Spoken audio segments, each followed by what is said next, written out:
Elle frappa à la porte de la grande maison de campagne d'un inconnu qui vendait des oranges pour aider sa mère malade.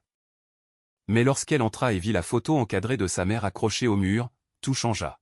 « Pourquoi la photo de ma mère est-elle dans votre maison ?» demanda-t-elle au propriétaire milliardaire. Et ce qu'il dit ensuite les laissa tous les deux stupéfaits. Bonjour à tous, et bienvenue dans notre histoire. Avant de commencer, n'oubliez pas d'aimer cette vidéo et de vous abonner à la chaîne. Dites-nous aussi d'où vous nous regardez dans les commentaires. Paris, Lyon, peut-être la Belgique, ou le Canada. Nous sommes curieux de le savoir. Le soleil de Provence écrasait de sa chaleur implacable les ruelles pavées du village. Manon avançait péniblement, son petit corps courbé sous le poids du sac en plastique rempli d'oranges. L'air vibrait au chant des cigales, une mélodie entêtante qui semblait se moquer de sa fatigue. Elle n'avait que 9 ans, mais le poids de responsabilité bien trop lourde pour son âge pesait sur ses frêles épaules, la forçant à adopter la démarche lasse d'une personne bien plus âgée. Ses petites jambes la brûlaient après des heures de marche ininterrompue, et son ventre criait famine depuis le petit matin. Pourtant, aucun son de plainte ne franchissait ses lèvres. Chaque pas, chaque effort, était pour sa mère, Chloé, clouée au lit par la maladie, incapable de travailler et ayant désespérément besoin de médicaments qu'elle ne pouvait se permettre d'acheter. La seule ressource de Manon était la vente de ses oranges. Elle allait de porte en porte, frappant aux imposants portails en fer forgé, espérant qu'une âme charitable lui achèterait quelque chose. La plupart des gens l'ignoraient superbement. Quelques-uns la rejetaient sèchement, claquant la porte à son nez sans un regard. Mais elle ne se décourageait pas. Sa mère lui avait toujours enseigné la force et la persévérance. C'est alors qu'elle aperçut le plus grand portail qu'elle ait jamais vu. Derrière lui se dressait une grande maison de campagne, une bâtisse magnifique aux murs d'un blanc éclatant et aux fenêtres vertigineuses, entourée d'une végétation luxuriante et parfaitement entretenue. Elle s'arrêta, le souffle court, contemplant la scène pendant un long moment. La maison ressemblait à un palais de contes de fées. Pourtant, une étrange mélancolie s'en dégageait. C'était trop silencieux, comme si personne n'y vivait vraiment. Manon prit une profonde inspiration et s'approcha du portail. Elle pressa le petit bouton sur le mur de pierre. Plusieurs secondes s'écoulèrent, et Manon pensa qu'il n'y avait personne. Puis un crépitement se fit entendre dans le haut-parleur. « Qui est là ?» demanda une voix d'homme grave. Manon s'éclaircit la gorge. « Bonjour monsieur. Je m'appelle Manon. Je vends des oranges. Vous en voudriez ? Elles sont très fraîches et sucrées. » Un long silence suivit. Manon attendit, le cœur battant la chamade dans sa poitrine. Elle était sur le point de partir quand la voix retentit à nouveau. « Combien ? » Le visage de Manon s'illumina d'espoir. « 5 oranges pour 2 euros, monsieur. Ou 10 pour 3 euros. C'est une bonne affaire. » Un autre silence. Puis la voix dit, « Attendez là. » Manon patienta devant le portail, faisant passer le lourd sac d'une main à l'autre. Ses bras étaient endoloris et sa gorge était sèche. Elle n'avait rien bu depuis des heures. Mais si cet homme achetait ses oranges, elle pourrait acheter les médicaments pour sa mère aujourd'hui. Cette pensée lui donna la force de tenir bon. Après ce qui lui parut une éternité, elle entendit des pas s'approcher. Le portail émit un déclic sonore et s'ouvrit lentement. Un homme grand se tenait devant elle. Il portait des vêtements chers, une chemise d'un blanc immaculé et un pantalon noir parfaitement repassé. Ses chaussures brillaient, et sa montre semblait coûter plus cher que tout leur appartement HLM. Son visage était beau mais fatigué, avec des yeux tristes qui semblaient porter le poids du monde. Ses cheveux grisonnaient légèrement aux tempes, bien qu'ils ne paraissent pas très âgés. C'était Stéphane, même si Manon ne connaissait pas encore son nom. Il baissa les yeux sur la petite fille dans son uniforme scolaire usé et ses chaussures sales. Pendant une fraction de seconde, une lueur étrange traversa son regard. Peut-être de la surprise, peut-être de la confusion. « Entrez », dit-il doucement. Manon hésita. Sa mère lui avait toujours dit de ne jamais entrer chez des inconnus, mais cet homme n'avait pas l'air menaçant. Il avait l'air seul et très, très triste. « C'est bon », dit Stéphane, remarquant son appréhension. « Je vais toutes les prendre. Si tu as peur, reste juste ici près du portail. »« Toutes ?» s'exclama Manon, les yeux écarquillés. Elle avait 20 oranges dans son sac. Cela ferait 6 €. C'était plus que ce qu'elle gagnait habituellement en 3 jours. Oui, toutes. Stéphane sortit son portefeuille, mais s'arrêta et la regarda plus attentivement. Quand as-tu mangé pour la dernière fois? Le ventre de Manon gargouilla, répondant à sa place. Elle sentit ses joues rougir de honte et baissa les yeux vers ses pieds. Le visage fatigué de Stéphane s'adoucit. Viens à l'intérieur. Laisse-moi te donner quelque chose à manger d'abord. Ensuite, je te paierai les oranges. Manon savait qu'elle ne devrait pas, mais la faim était si vive qu'elle en avait mal. La voix de l'homme était si douce, même si ses yeux étaient tristes. Elle hocha lentement la tête et le suivit à travers le portail. Le jardin était encore plus magnifique de près. Des roses rouges, des lys blancs et des fleurs violettes dont elle ne connaissait pas le nom poussaient en abondance. Une allée pavée lisse menait à la porte d'entrée de la maison. Tout semblait parfait, comme dans un magazine. Mais cela donnait aussi une impression de vide, comme un jardin où aucun enfant ne jouait jamais. Stéphane ouvrit l'immense porte d'entrée et Manon entra. Elle en eut le souffle coupé. L'intérieur était vaste. Les plafonds étaient si hauts qu'elle devait pencher la tête en arrière pour les voir. Tout était brillant et impeccable. Des sols en marbre, un lustre en cristal suspendu au plafond, des meubles qui semblaient si neufs que personne ne s'y était jamais assis. De grands tableaux au cadre doré ornaient les murs. Mais la maison semblait froide. Pas une froideur de température, mais une froideur de solitude. Il n'y avait pas d'odeur de cuisine, pas de voix, pas de rire, pas de musique, juste un silence qui effrayait un peu Manon. « Attends ici », dit Stéphane en désignant un fauteuil près de la porte. « Je vais te chercher à manger. » Manon s'assit très prudemment, craignant de tacher le tissu coûteux avec son vieil uniforme. Elle laissa son regard errer dans la pièce, absorbant chaque détail. C'était donc ça, être riche. Cet homme avait une maison de campagne, de beaux meubles, probablement plus d'argent qu'il ne pourrait jamais en dépenser. Mais pourquoi avait-il l'air si triste? Pourquoi sa maison était-elle si vide? C'est alors que Manon la vit. Sur une petite table en bois près de l'escalier, il y avait une photo dans un magnifique cadre doré. Le cadre était brillant et cher, mais la photo à l'intérieur était un peu vieille et délavée. Manon se leva lentement et s'approcha. Son cœur commença à battre plus vite. Elle prit le cadre dans ses mains, qui se mirent à trembler. La femme sur la photo était bien plus jeune et en meilleure santé que dans les souvenirs de Manon. Elle portait une jolie robe bleue et souriait à l'objectif. Ses longs cheveux noirs tombaient sur ses épaules. Son sourire était radieux, plein de joie. Un sourire que Manon n'avait pas vu sur le visage de sa mère depuis très, très longtemps. Mais Manon connaissait ce visage intimement. Elle le voyait tous les jours. Même si la femme sur la photo semblait si différente, si heureuse, si pleine de vie, Manon savait exactement qui c'était. C'était sa mère. C'était Chloé. Les mains de Manon tremblaient alors qu'elle serrait le cadre. Son esprit tourbillonnait de questions. Pourquoi la photo de sa mère se trouvait-elle dans la maison de ce riche inconnu? Sa mère n'avait jamais mentionné connaître des gens riches. En fait, sa mère ne parlait jamais de sa vie avant la naissance de Manon. Chaque fois que Manon posait des questions sur son père ou sur le passé, sa mère devenait silencieuse. Une tristesse infinie emplissait son regard, et elle changeait rapidement de sujet. Manon resta figée, fixant la photo, son esprit assailli par une vague de questions. Comment cet homme connaissait-il sa mère? Pourquoi avait-il cette photo? Et pourquoi sa mère avait-elle l'air si heureuse, plus heureuse que Manon ne l'avait jamais vue? Elle entendit des pas derrière elle et se retourna vivement. Stéphane était de retour, portant un plateau avec des tartines, des gâteaux secs et un grand verre de jus de fruits frais. Mais quand il vit ce que Manon tenait, il s'immobilisa. Le plateau trembla dans ses mains. Son visage devint blanc comme un linge. Son regard se fixa sur la photo, puis sur le visage de Manon, puis de nouveau sur la photo. Pendant un long moment, personne ne parla.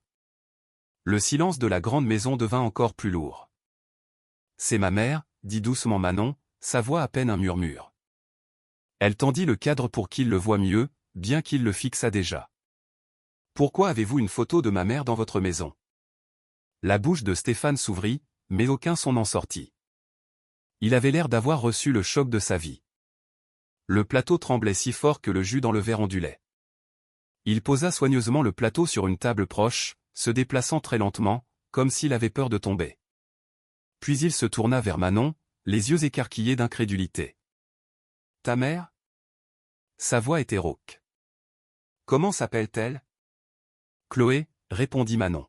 « Elle s'appelle Chloé. » Stéphane recula d'un pas, s'appuyant contre le mur pour garder l'équilibre. Sa respiration devint rapide et superficielle. Il étudia le visage de Manon de plus près maintenant, scrutant ses yeux, son nez, les contours de son visage, comme s'il cherchait quelque chose. « Chloé » répéta-t-il, et la façon dont il prononça le nom de sa mère le fit sonner à la fois comme une prière et une question. « Chloé est ta mère ?» Manon hocha la tête, déconcertée par la réaction intense de l'homme. Pourquoi agissait-il si étrangement? Et pourquoi avait-il l'air sur le point de pleurer? « Monsieur, ça va ?» demanda-t-elle, maintenant inquiète. « Vous connaissez ma mère ?» Stéphane passa une main dans ses cheveux, un geste de détresse et de confusion extrême. Il se dirigea vers le fauteuil le plus proche et s'y laissa tomber, comme si ses jambes ne pouvaient plus le soutenir. « La connaître ?» dit-il doucement, plus pour lui-même que pour Manon.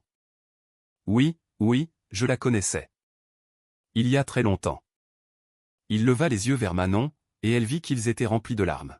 « Quel âge as-tu » ? « J'ai 9 ans, monsieur. »« J'aurai 10 ans dans 3 mois. » Stéphane ferma les yeux et prit une profonde inspiration. Ses mains tremblaient. Manon n'avait jamais vu un adulte avoir l'air si fragile. Cela lui faisait un peu peur. « Où est-elle » demanda Stéphane, rouvrant les yeux. Il y avait une pointe de désespoir dans sa voix. « Où est Chloé ?»« Elle est à la maison, monsieur. Dans notre appartement. Elle est très malade. C'est pour ça que je vends des oranges, pour lui acheter des médicaments. » Les yeux de Manon commencèrent à s'embuer à la pensée de sa mère, allongée sur leur matelas fin, toussant et faible. Le médecin avait dit qu'elle avait besoin de médicaments coûtant 30 €. J'essaie d'économiser, mais... Emmène-moi la voir, l'interrompit Stéphane en se levant brusquement. S'il te plaît, emmène-moi voir ta mère. Maintenant. Manon recula, surprise par son urgence. Mais je ne comprends pas. Pourquoi avez-vous sa photo? Comment connaissez-vous ma mère? Stéphane regarda la petite fille devant lui, qui serrait la photo comme si c'était un trésor. Il pouvait voir Chloé dans son visage. Les mêmes yeux, la même douceur, même la façon dont elle penchait la tête quand elle était confuse. Son cœur battait si fort qu'il avait l'impression qu'il allait éclater. Était-ce possible, après toutes ces années? Manon, dit-il, essayant de garder sa voix calme alors que tout en lui tremblait. Je dois te poser une question très importante. As-tu un père? Le visage de Manon se ferma. C'était la question qu'elle détestait le plus au monde. La question qui poussait les autres enfants de l'école à se moquer d'elle. La question qui la faisait se sentir différente et incomplète. Non, monsieur, dit-elle doucement, les yeux fixés sur ses chaussures usées. Je n'ai pas de père. Il n'y a que maman et moi. Ça a toujours été juste nous deux. Stéphane sentit ces mots le briser. Un son s'échappa de sa gorge, pas tout à fait un sanglot, mais proche. Il se couvrit le visage de ses mains un instant, luttant pour maîtriser l'émotion qui le submergeait. Quand il baissa les mains, ses yeux étaient rouges et humides. Manon, dit-il, sa voix étranglée par l'émotion. Je pense que je sais peut-être pourquoi ta mère ne t'a jamais parlé de ton père. Et je pense que je sais peut-être pourquoi elle a dû partir et t'élever seule. Il s'arrêta, luttant pour trouver les mots. Mais j'ai besoin de la voir. J'ai besoin de lui parler. Il y a des choses qui se sont passées il y a longtemps qui doivent être expliquées. Manon était maintenant complètement perdue. Rien de tout cela n'avait de sens. Pourquoi ce riche inconnu pleurait-il? Pourquoi se souciait-il autant de sa mère?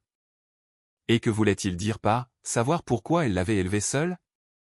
Je ne comprends pas, dit Manon, sa voix petite et effrayée. Stéphane s'agenouilla pour être à sa hauteur.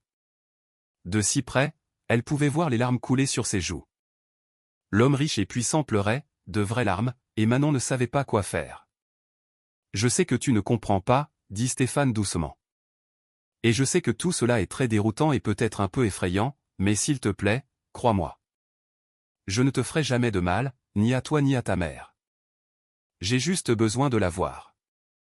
Je la cherche depuis tant d'années, et maintenant. Sa voix se brisa. Maintenant, je t'ai trouvé. Vous avez cherché ma mère? Demanda Manon, les yeux écarquillés. Oui, murmura Stéphane.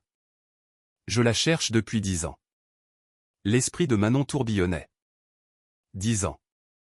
Elle avait 9 ans. Cela signifiait qu'il la cherchait depuis avant sa naissance. Ou peut-être juste après, une pensée commença à se former dans son esprit. Une pensée si énorme, si effrayante et si impossible qu'elle osait à peine y penser. Mais une fois là, elle ne pouvait pas la repousser. Monsieur, dit-elle lentement, sa voix tremblante. Pourquoi? Pourquoi cherchiez-vous ma mère depuis 10 ans? Stéphane la regarda longuement. Il voulait lui dire la vérité, là, maintenant. Il voulait dire les mots qui brûlaient dans son cœur, mais il ne pouvait pas. Pas encore. Pas avant d'être sûr.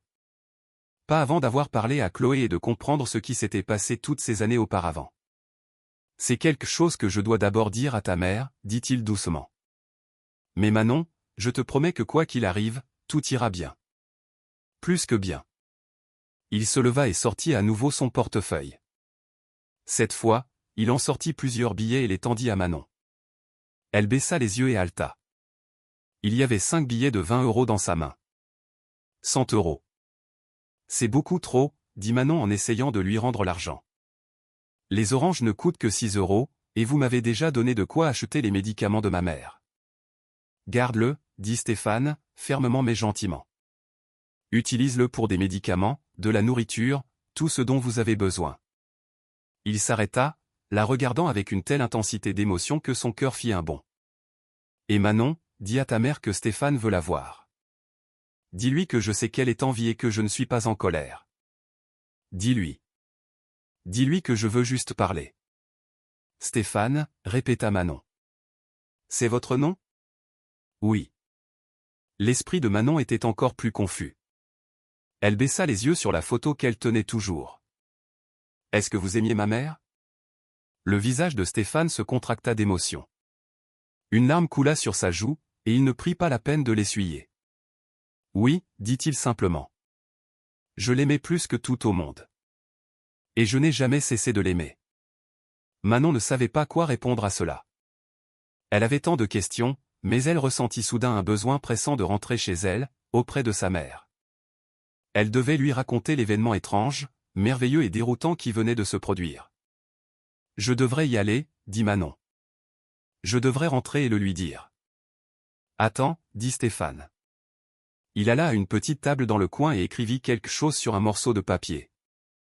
Voici mon numéro et mon adresse, même si tu sais déjà où j'habite. Dis à ta mère de m'appeler, et si elle ne le fait pas, emmène-la ici. Il s'arrêta, l'air hésitant. Ou, dis-moi où tu habites, et je viendrai. Quoi que ce soit qui la fasse se sentir en sécurité. Manon prit soigneusement le papier et le plia. Elle le mit dans sa poche avec l'argent. J'habite dans le vieil HLM de la rue numéro 7, dit-elle. Bâtiment C, appartement 12. Mais c'est tout petit, pas aussi beau qu'ici.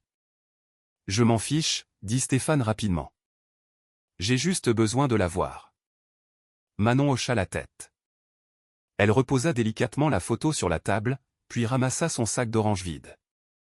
Les tartines et le jus que Stéphane avait apportés étaient maintenant oubliés. Ni l'un ni l'autre ne pensait plus à la nourriture. Stéphane la raccompagna jusqu'à la porte et s'arrêta. Manon, dit-il. Une dernière question. Ta mère a-t-elle jamais parlé de son passé, des gens qu'elle a connus? Manon secoua la tête. Non, monsieur. Chaque fois que je pose des questions sur le passé ou sur mon père, elle devient très triste et silencieuse. Elle ne veut jamais en parler. Elle dit toujours que le passé est le passé et que nous devons nous concentrer sur le présent. Stéphane hocha lentement la tête, la mâchoire serrée. Je vois.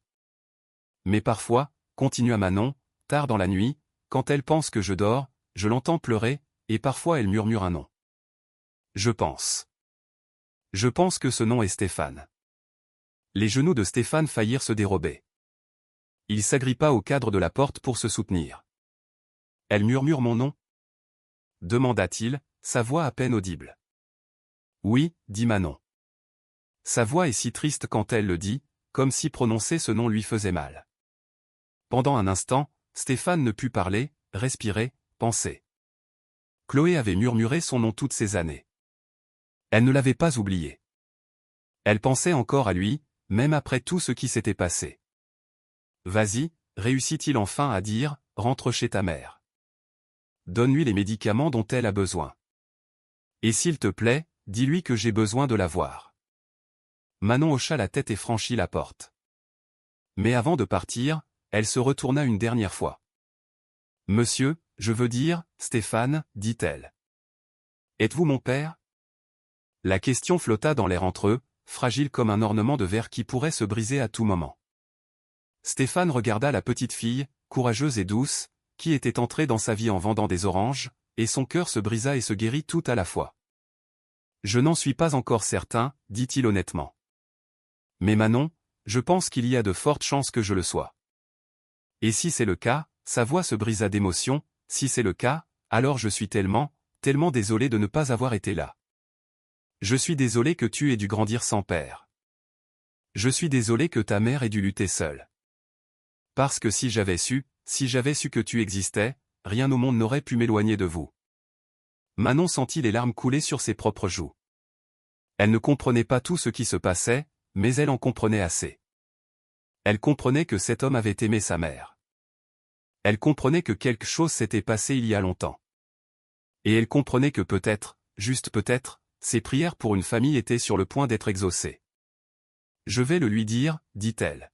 « Je vais tout lui dire. » Et sur ces mots, Manon se retourna et courut le long de l'allée, à travers le jardin, et sortit par le portail.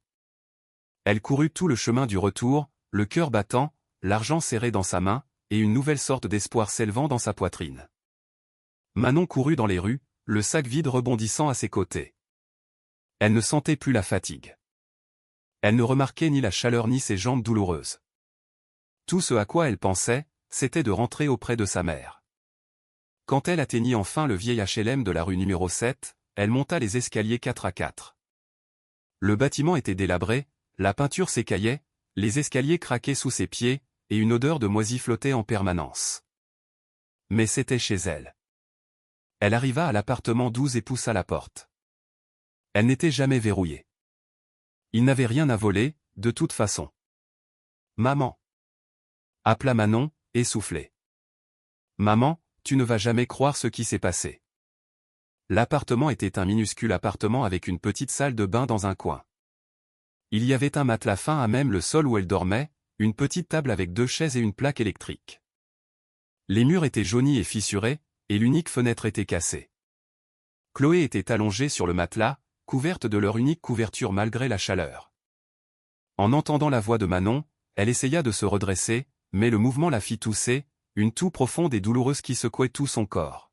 « Manon », dit Chloé d'une voix faible lorsque la quinte de toux fut passée. « Tu es rentrée tôt. Que s'est-il passé ?» Manon s'agenouilla à côté de sa mère et sortit l'argent de sa poche. « Maman, regarde. Un homme a acheté toutes mes oranges et m'a donné ses 100 €. Nous pouvons acheter tes médicaments maintenant, et il nous restera de l'argent pour la nourriture. » Les yeux de Chloé s'écarquillèrent en voyant les billets. « Quoi ? Manon, c'est tellement d'argent.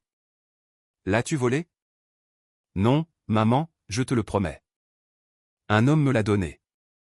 Un homme riche qui vit dans une grande maison de campagne. Il était si gentil. » Puis Manon s'arrêta, se souvenant de la photo. Son excitation s'estompa, remplacée par la confusion et 1 million de questions. Chloé vit le changement sur le visage de sa fille. « Qu'y a-t-il, ma chérie ? Qu'est-ce qui ne va pas ?» Manon prit une profonde inspiration. « Maman, le nom de l'homme est Stéphane. » Le visage de Chloé perdit toute couleur. Elle avait l'air d'avoir été frappée par la foudre. Elle porta une main à sa bouche, les yeux écarquillés de choc et de peur. « Quoi ? Que as-tu dit ? » murmura Chloé. « Son nom est Stéphane, » répéta Manon. « Et maman, il a une photo de toi dans sa maison. Une photo de toi quand tu étais jeune, souriant dans une robe bleue. Chloé se mit à trembler. Pas à cause de la fièvre ou de la maladie, mais de pure terreur. Elle saisit le bras de Manon avec une force surprenante pour quelqu'un de si faible.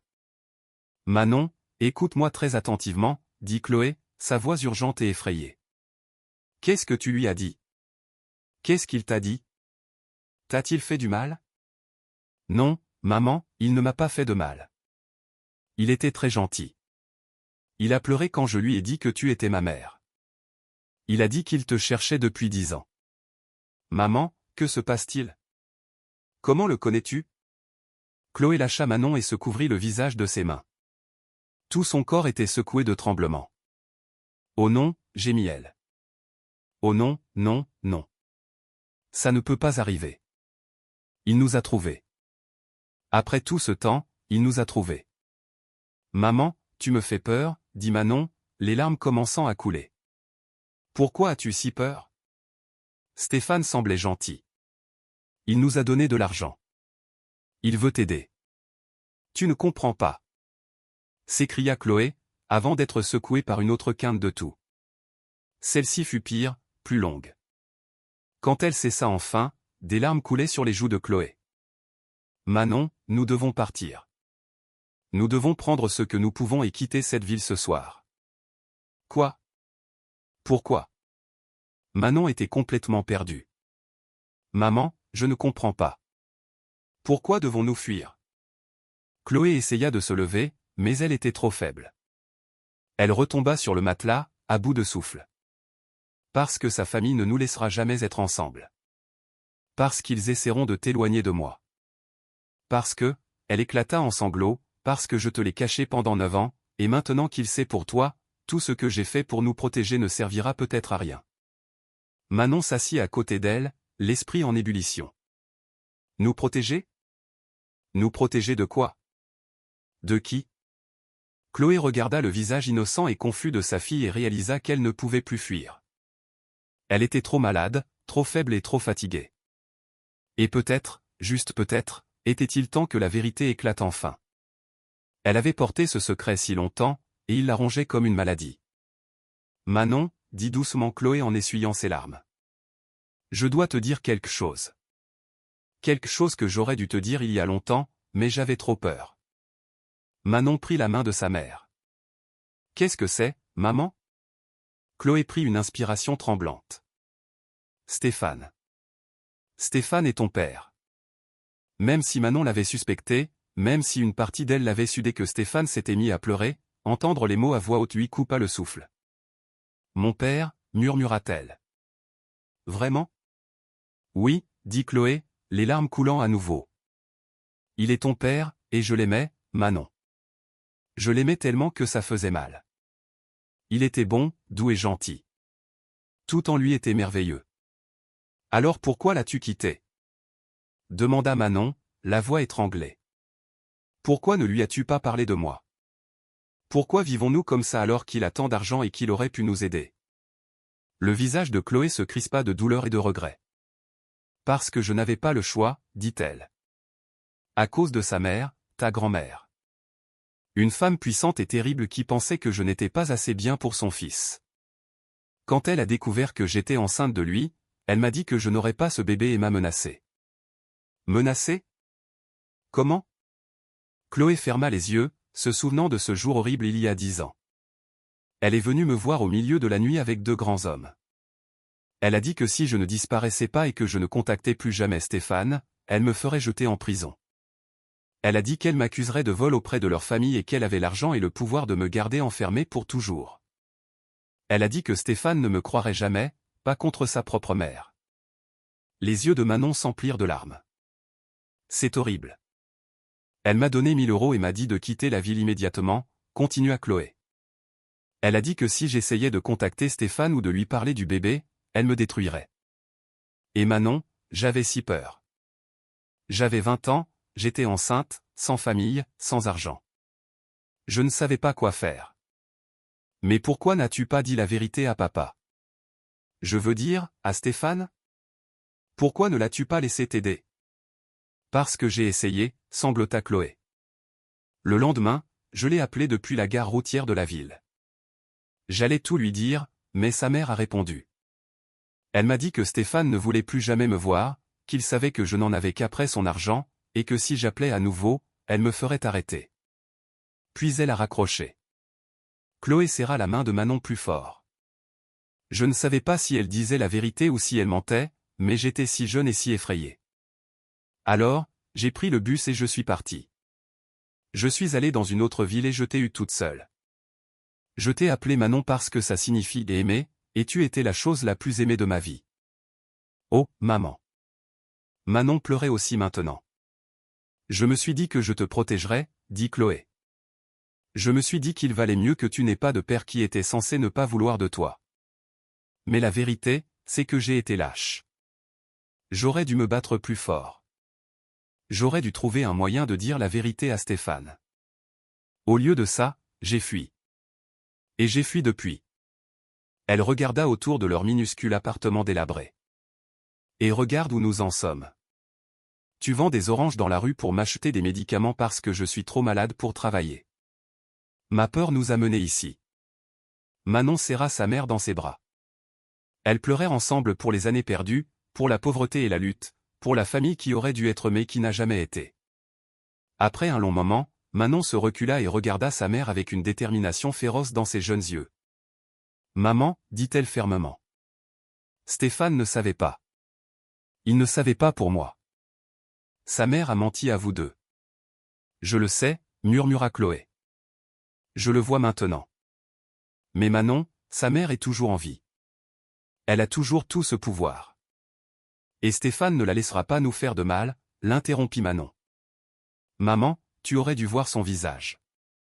Quand il a appris pour toi, pour moi, il a pleuré si fort. Il a dit qu'il te cherchait depuis 10 ans. Il a dit qu'il n'avait jamais cessé de t'aimer. Chloé en eut le souffle coupé. Il a dit ça? Oui. Et il m'a donné son numéro. Il veut te voir. Il veut parler. Manon sortit le morceau de papier que Stéphane lui avait donné. Il m'a dit de te dire qu'il n'est pas en colère. Il veut juste comprendre ce qui s'est passé. Chloé prit le papier d'une main tremblante. Elle fixa les chiffres écrits par Stéphane, une écriture qu'elle reconnaissait même après toutes ces années. Je ne sais pas si je peux lui faire face, murmura-t-elle. Comment puis-je expliquer pourquoi je lui ai caché sa fille pendant 9 ans? De la même manière qu'il te demandera de lui pardonner de ne pas t'avoir trouvé plus tôt, dit Manon avec une sagesse qui dépassait son âge. Maman, tu avais peur, et tu as fait une erreur, mais tu l'as fait pour me protéger. Et maintenant peut-être que nous pouvons enfin être une vraie famille. Chloé regarda sa fille, cette fille courageuse, forte et belle qui avait grandi sans père à cause de ses propres choix dictés par la peur. Elle pensa à Stéphane et à l'amour qu'elle lui portait. Elle pensa aux années de solitude et de lutte, et elle pensa à cette femme, la mère de Stéphane, qui avait déchiré leur vie. Et si sa mère essaie de nous faire du mal à nouveau? Demanda doucement Chloé. Alors nous l'affronterons ensemble, dit Manon. Toi, moi et papa. En famille. Le mot « papa » sur les lèvres de Manon fit à la fois se briser et se guérir quelque chose dans le cœur de Chloé. Tu le veux vraiment dans ta vie? Demanda Chloé. Même s'il n'a pas été là avant? Il n'était pas là parce qu'il ne savait pas, dit simplement Manon. Mais il sait maintenant. Et maman, nous avons besoin d'aide. Tu es malade. Nous n'avons pas d'argent. Et j'en ai assez d'avoir peur et d'être seul. N'en as-tu pas marre, toi aussi? Et Chloé en avait marre. Tellement marre. Marre de fuir. Marre de se cacher. Marre d'avoir peur. Elle baissa les yeux sur le numéro de téléphone dans sa main et prit une décision. D'accord, dit-elle doucement. D'accord. Demain, quand je me sentirai un peu plus forte, nous l'appellerons. Pourquoi pas aujourd'hui? Demanda Manon. Parce que j'ai besoin de temps pour penser à quoi dire, et j'ai besoin de prendre les médicaments que tu as achetés pour pouvoir au moins m'asseoir sans tousser, dit Chloé avec une faible tentative de sourire. Je ne veux pas que Stéphane me voie pour la première fois en 10 ans allongé sur ce matelas sale, ressemblant à la mort incarnée. Manon gloussa malgré ses larmes. D'accord, maman. Demain. Elle aida sa mère à se rallonger, puis alla acheter les médicaments avec l'argent que Stéphane lui avait donné. En chemin vers la pharmacie, l'esprit de Manon était rempli de pensées. Elle avait un père, un vrai père qui voulait la connaître. Un père qui cherchait sa mère depuis des années. Mais elle avait aussi une grand-mère, la mère de Stéphane, qui semblait être une personne très méchante. Une personne qui avait détruit le bonheur de ses parents et forcé sa mère à fuir. Manon se demanda ce qui se passerait quand Stéphane parlerait d'elle à sa mère. La vieille femme essaierait-elle de leur faire du mal à nouveau? Essaierait-elle d'éloigner Stéphane de Manon et Chloé? Manon n'avait pas les réponses à ces questions.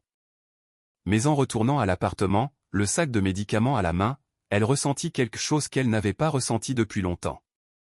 De l'espoir. Cette nuit-là, Manon ne put dormir. Elle était allongée sur le matelas à côté de sa mère, fixant le plafond fissuré. Son esprit revenait sans cesse à la maison de campagne de Stéphane, à la photo, à la façon dont il avait pleuré quand elle lui avait parlé de sa mère. Elle pensa à toutes les nuits où elle avait souhaité avoir un père. Toutes les fois à l'école où les autres enfants parlaient de leur père qui les emmenait au parc ou les aidait avec leurs devoirs, et où Manon devait faire comme si elle s'en fichait. Toutes les fois où elle avait demandé à sa mère « Pourquoi je n'ai pas de père ?»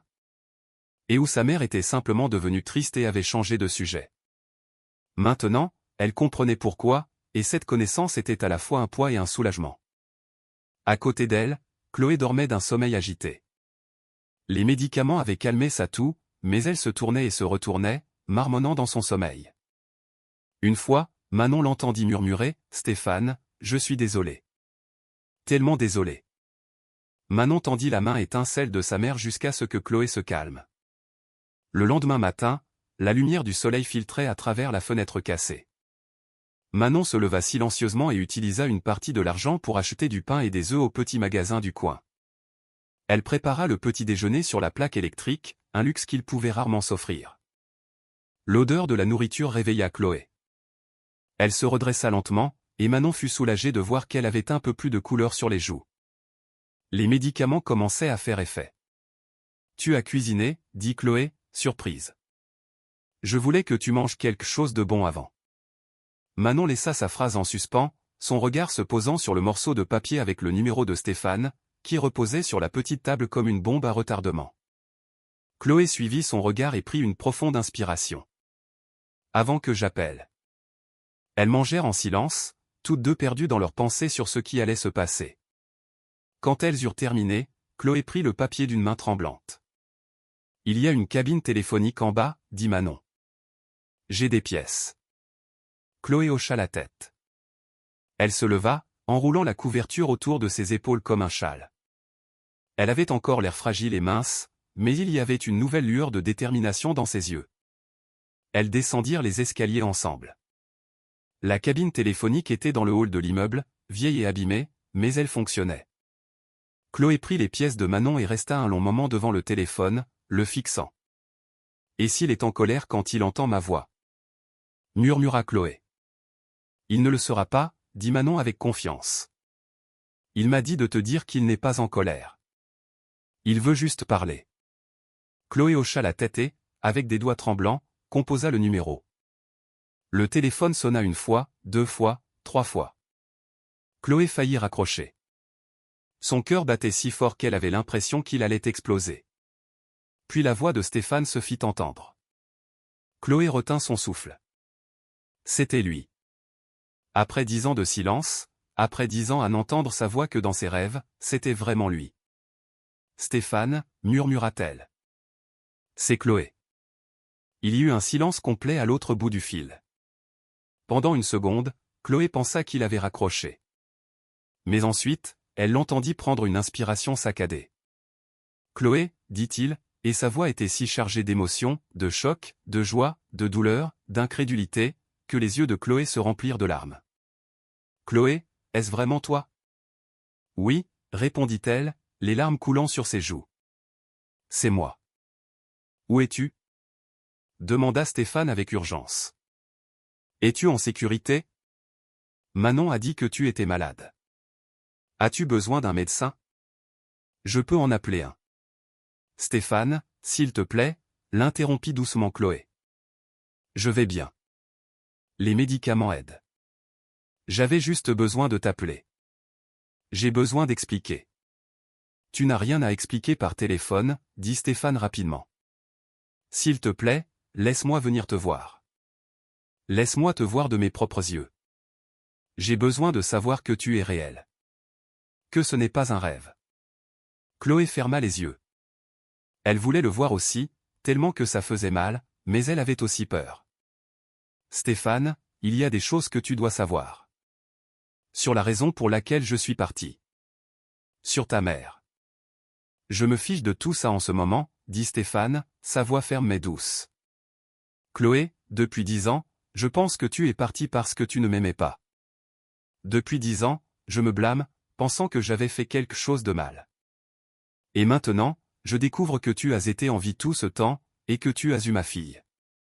Sa voix se brisa. Notre fille, Chloé. Nous avons une fille. Chloé éclata en sanglots. Je suis désolé. Tellement désolé. J'aurais dû trouver un moyen de te le dire. J'aurais dû être plus courageuse. Arrête, dit doucement Stéphane. Ne t'excuse plus. Dis-moi juste où tu es. Laisse-moi venir te chercher. Chloé lui donna l'adresse, sa voix à peine audible. Je serai là dans 20 minutes, dit Stéphane. Chloé, merci d'avoir appelé. Merci de me donner cette chance. Il raccrocha, et Chloé resta là, le combiné à la main, les larmes coulant sur son visage. Manon, qui était restée à proximité, essayant d'entendre les deux côtés de la conversation, courut vers sa mère et la serra dans ses bras. Il arrive, dit Chloé, mi-étonnée, mi-terrifiée. Il arrive vraiment. Tout ira bien, maman, dit Manon. Je le promets. Elles remontèrent dans leur petit appartement. Chloé regarda les murs qui s'écaillaient, le sol taché, le matelas unique, et une vague de honte la submergea. C'était ici qu'elle avait élevé sa fille. C'était là où sa peur les avait menés. Elle essaya de ranger, mais il n'y avait pas grand-chose à ranger. Elle lissa la couverture sur le matelas et poussa leurs quelques affaires dans un coin. Puis elle se regarda dans le petit miroir fissuré accroché au mur. Elle était si différente de la jeune femme de la photo chez Stéphane. Son visage était plus mince, marqué par les rides de l'inquiétude et de la maladie. Ses longs cheveux, autrefois sa fierté, étaient coupés courts et avaient perdu leur éclat. Ses yeux, qui brillaient de joie, semblaient maintenant fatigués et tristes. « Tu es toujours belle, maman, » dit Manon, lisant dans ses pensées. Chloé essaya de sourire, mais n'y parvint pas. Elle était trop nerveuse. Elles attendirent. Chaque minute semblait durer 1 heure. Chloé était assise sur l'une des chaises, les mains jointes sur ses genoux pour les empêcher de trembler. Manon était assise sur le matelas, la regardant avec inquiétude. Puis elles entendirent des pas dans l'escalier. Des pas rapides, urgents, de plus en plus forts. On frappa à la porte, et elles sursautèrent toutes les deux. Chloé se leva, les jambes flageolantes. Elle regarda Manon, qui lui fit un signe de tête encourageant, et prit une profonde inspiration. Elle alla ouvrir la porte. Stéphane était là. Il était essoufflé, comme s'il avait monté les escaliers en courant. Ses cheveux étaient en désordre, sa chemise chère était froissée, et ses yeux étaient rouges, soit à cause des larmes, soit du manque de sommeil, soit des deux. Pendant un long moment, ils se contentèrent de se regarder. 10 ans. 10 ans qu'ils ne s'étaient pas vus. 10 ans de questions, de douleur et de solitude. Chloé, murmura Stéphane, et la façon dont il prononça son nom, avec une telle tendresse et une telle agonie, brisa quelque chose en eux. Chloé se remit à pleurer. Je suis désolée, sanglota-t-elle. Stéphane, je suis désolé pour tout. Stéphane entra dans la petite pièce et la prit dans ses bras. Chloé enfouit son visage dans sa poitrine et pleura vraiment pour la première fois depuis des années. Toute la peur, toute la culpabilité, toute la solitude se déversèrent. Chut, murmura Stéphane en la serrant fort. C'est bon. Tu es là maintenant. Tu es en sécurité.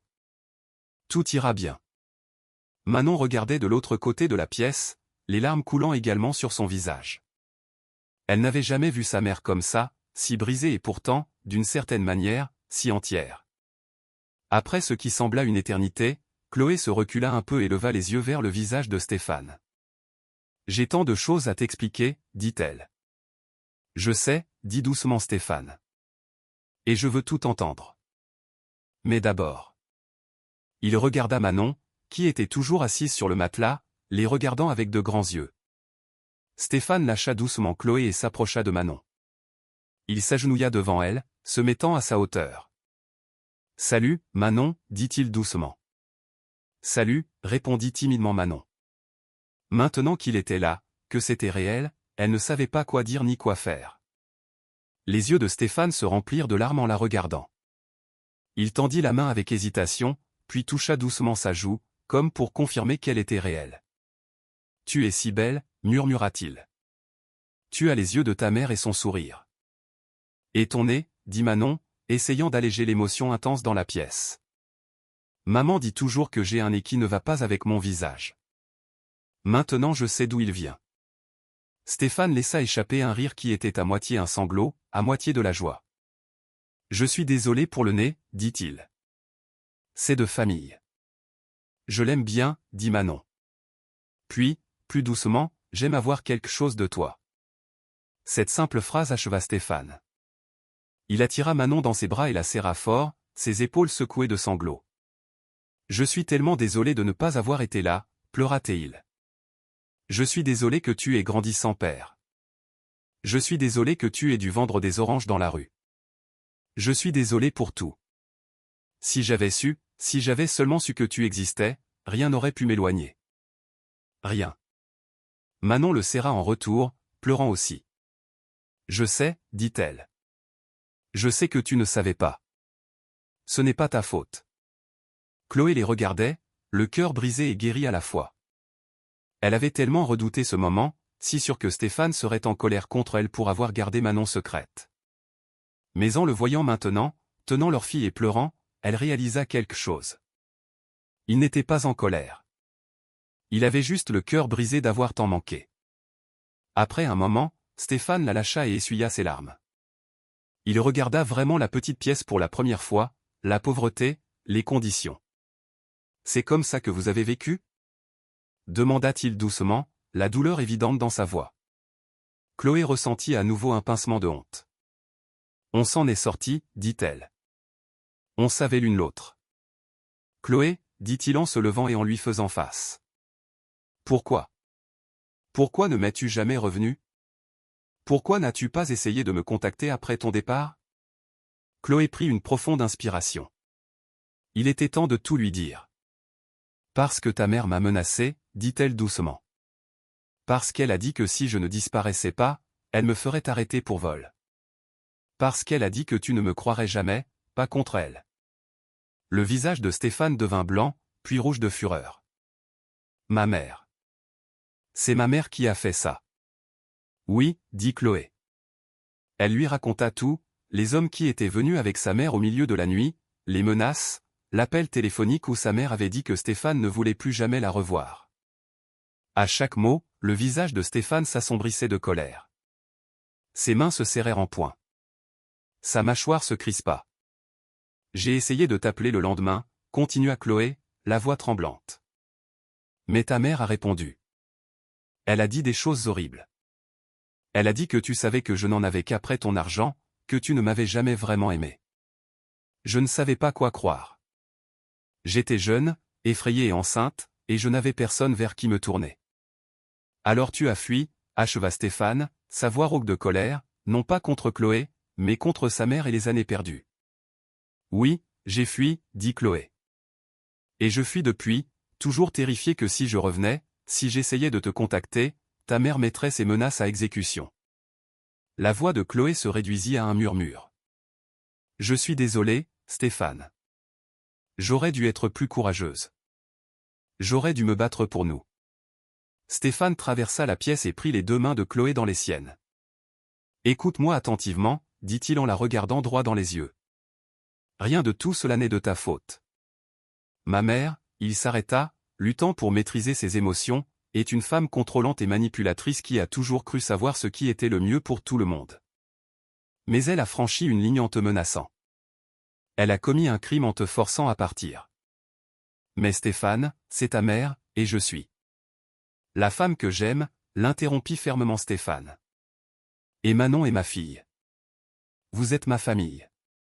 Tu comprends? Rien d'autre ne compte. Pas ma mère, pas son argent, pas ses menaces. Rien n'est plus important pour moi que vous deux. Chloé le fixa, osant à peine croire ce qu'elle entendait. Tu m'aimes encore, après tout ça? Je n'ai jamais cessé de t'aimer, dit simplement Stéphane. Pas un seul jour en 10 ans. Je t'ai cherché partout, Chloé. J'ai engagé des détectives. J'ai parcouru les villes. Je n'ai jamais perdu espoir que, d'une manière ou d'une autre, tu étais toujours là et que tu m'aimais encore. Je t'aimais, murmura Chloé. Je t'aime encore. Je t'ai toujours aimé. Ils restèrent là, se tenant les mains, se regardant avec 10 ans de désir dans les yeux. Manon les regardait, se sentant comme si elle était témoin de quelque chose de sacré et de magnifique. Mais ensuite, l'expression de Chloé changea. La peur revint dans ses yeux. Stéphane, et ta mère? Quand elle le découvrira. Elle ne vous fera plus de mal, dit Stéphane avec certitude. Je te le promets. Mais pour l'instant, ce n'est pas ce qui est important. Ce qui est important, c'est que tu reçoives des soins médicaux appropriés. Il regarda sa silhouette mince, son visage pâle, la façon dont elle devait s'appuyer contre la table pour se stabiliser. Depuis combien de temps es-tu malade? Quelques mois, admit Chloé. Ça a commencé par une toux, mais ça n'a fait qu'empirer. Je ne pouvais pas me permettre un bon médecin, alors je suis allé à la clinique gratuite. Ils m'ont donné des médicaments, mais ils ont dit que j'avais besoin de tests et de traitements que je ne pouvais pas me payer. Stéphane serra la mâchoire. Tu auras tout ce dont tu as besoin. Nous allons à l'hôpital maintenant. Stéphane, ça va coûter une fortune. Je m'en fiche, dit Stéphane. Chloé, l'argent ne signifie rien si tu n'es pas en bonne santé. S'il te plaît, laisse-moi prendre soin de toi. Laisse-moi prendre soin de vous deux. C'est tout ce que je veux faire. Chloé regarda Manon, qui hocha la tête avec enthousiasme. S'il te plaît, maman. Allons-y. Tu as besoin de soins appropriés. D'accord, céda enfin Chloé. D'accord. Stéphane regarda autour de la petite pièce. As-tu des affaires à emballer? Chloé faillit rire, un son triste et fatigué. Tout ce que nous possédons tient dans un seul sac.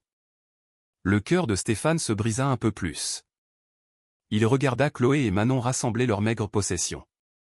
Quelques vêtements, un vieil animal en peluche que Manon avait depuis qu'elle était bébé, une petite boîte avec quelques photos. C'était tout. C'était tout ce qu'elles avaient au monde.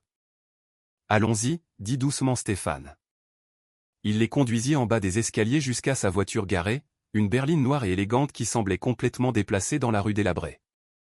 Les gens les dévisagèrent alors que Stéphane ouvrait les portières pour Chloé et Manon, les aidant à entrer. Manon n'avait jamais été dans une voiture aussi luxueuse. Les sièges en cuir étaient souples, tout était propre et brillant.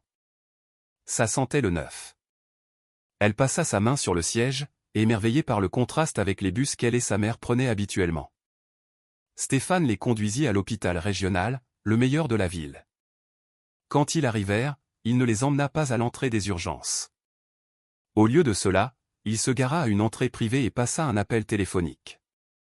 Quelques minutes plus tard, un médecin vint à leur rencontre, une femme à l'air gentil avec des cheveux poivre et sel et des yeux doux. « Docteur Dubois, dit Stéphane. Merci de nous recevoir si rapidement. »« Bien sûr, monsieur Adams, dit le médecin. Puis elle regarda Chloé avec une sollicitude professionnelle. « Vous devez être Chloé. Stéphane m'a dit que vous ne vous sentiez pas bien. Laissez-moi vous emmener à l'intérieur et voir ce qui se passe. » Chloé fut admise dans une chambre privée. Une belle chambre avec un vrai lit, des draps blancs impeccables et une fenêtre donnant sur un jardin. C'était la plus belle chambre où elle avait séjourné depuis qu'elle avait quitté Stéphane il y a des années.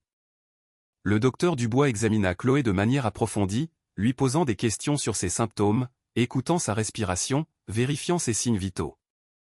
Manon était assise sur une chaise dans le coin, observant nerveusement.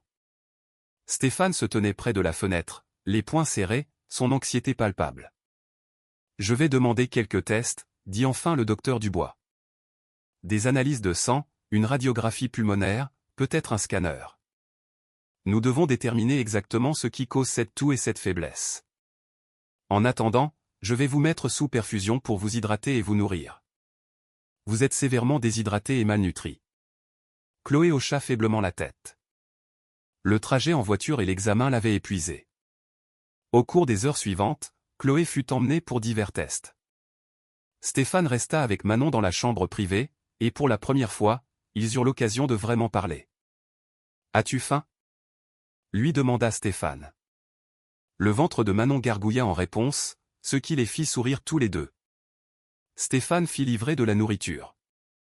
Pas de la nourriture d'hôpital, mais de la vraie nourriture d'un restaurant élégant à proximité. Quand elle arriva, les yeux de Manon s'écarquillèrent. Il y avait du poulet rôti, du riz, des légumes, une baguette fraîche et même un morceau de gâteau au chocolat pour le dessert. « Tout ça, c'est pour moi » demanda-t-elle. « Pour nous deux, dit Stéphane. Mange autant que tu veux. » Ils mangèrent ensemble, et Manon commença lentement à se détendre avec Stéphane. Elle lui raconta sa vie, l'école, ses amis, la vente d'oranges tous les jours après les cours. Elle lui raconta comment les enfants se moquaient d'elle parce qu'elle n'avait pas de père, et comment elle inventait des histoires sur l'endroit où il pourrait être. « Je leur disais que tu étais un marin, dit doucement Manon. Que tu parcourais le monde sur un grand navire.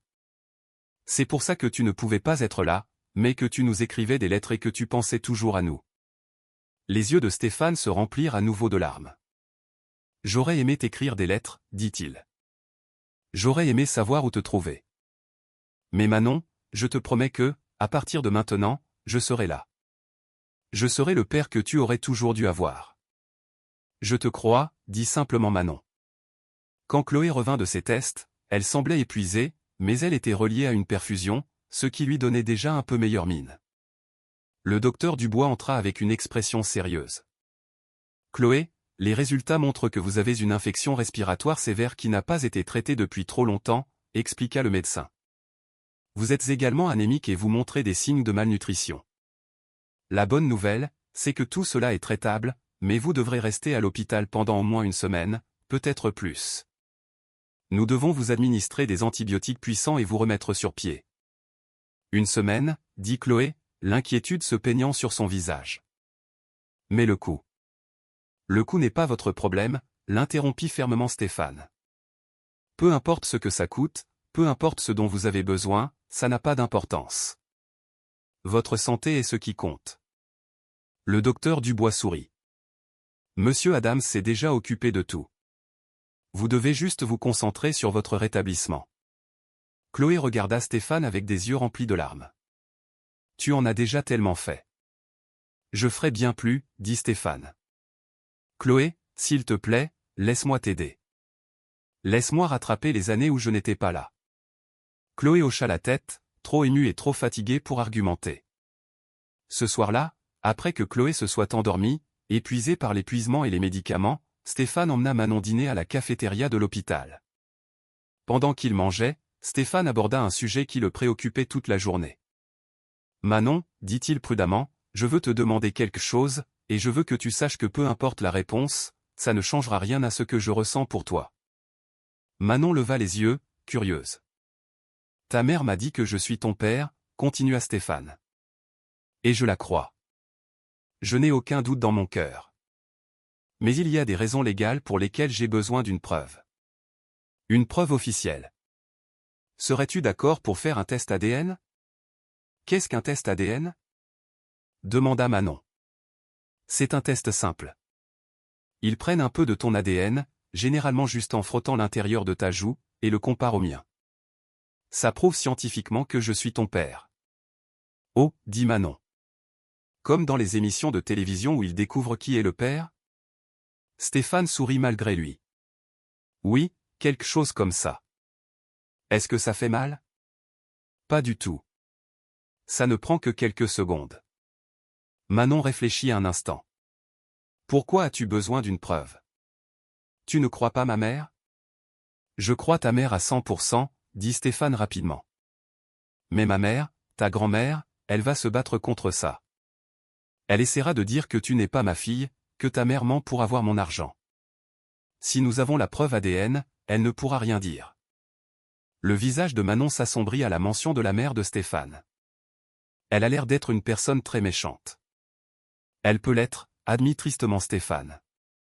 Mais Manon, je ne la laisserai pas te faire de mal, ni à toi ni à ta mère. Je te le promets. D'accord, dit Manon. Je le ferai. Si ça aide à protéger maman, je le ferai. Stéphane tendit la main par-dessus la table et serra la sienne. Merci. Tu es très courageuse. Tu le sais, ça? Manon sourit. Maman dit toujours que je tiens ça de mon père. Plus tard dans la soirée, le docteur Dubois organisa le test ADN.